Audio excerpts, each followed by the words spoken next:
Well, before I begin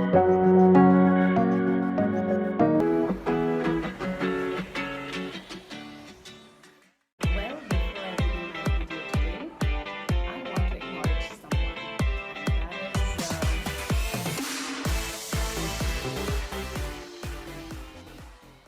that is. Hi everyone, welcome back to my channel. I hope you're doing fantastic. Before I begin this video today, I want to acknowledge someone for gifting me a mobile with great quality camera. And you know what? And who did it? Well, this time when I went to my hometown, my mother told me that I make great contents. Bravo! And she said that I must have a good quality camera. So she insisted that she wants to gift me with this mobile having great camera quality. Thank you, Mom. Love you a lot. Earlier, what I used to do is I used to use whatever resources were available in front of me, and Zoom was the thing. So I recorded over Zoom and then edited my videos on Filmora.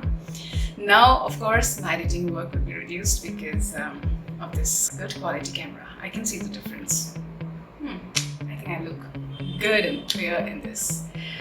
Well, let's start with today's topic. And today's topic is inspired by a post which I read in a private group. So someone posted in that group a long post about how her mother is now battling with depression, anxiety, and is left with no zeal to live life at all.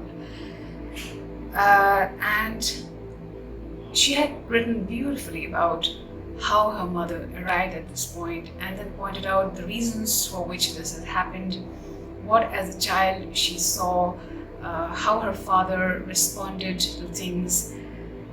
So the topic for today actually is about that, the impact of devaluing someone. As per that post, her father used to devalue her mother and criticize her mother at every walk of her life, starting from her looks, the way she used to dress up, the food that she used to cook, the cleanliness of the house, the way she used to attend to the guest. You name it and you have it. And constant criticism and devaluation from her own partner, life partner, led to her losing her own self-confidence, self-esteem, and then she, to the point, stopped defending, stopped saying anything about anything, and simply started living life as if she's just waiting for the life to be ended as soon as possible. Isn't this a sad thing and a shame as a society?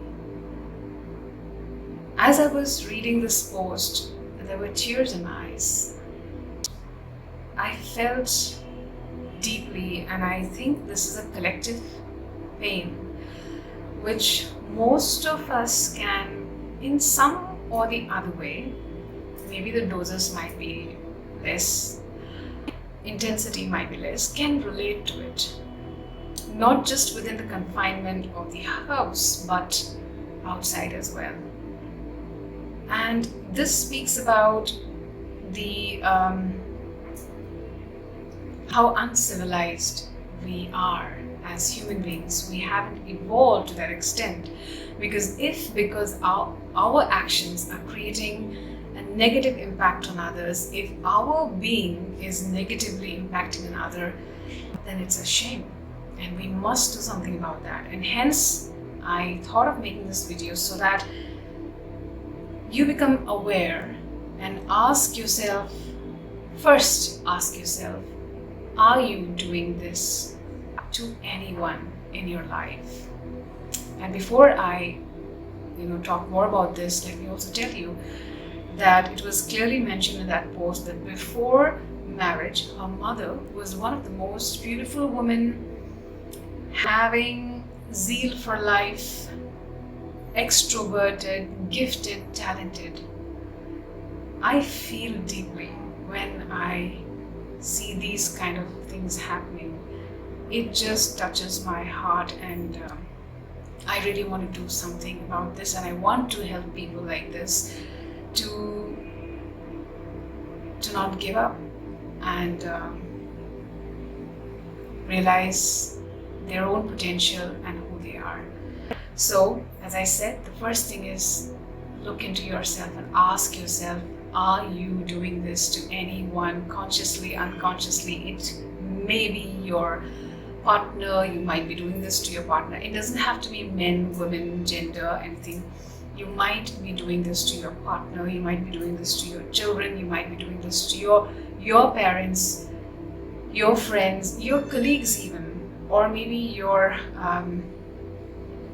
juniors, whatever, like siblings, brothers and sisters. Please, it's my urge to you. If you are doing this, please refrain from doing that. If you are unconsciously doing this, then once you get to know that you're doing this, please stop doing that.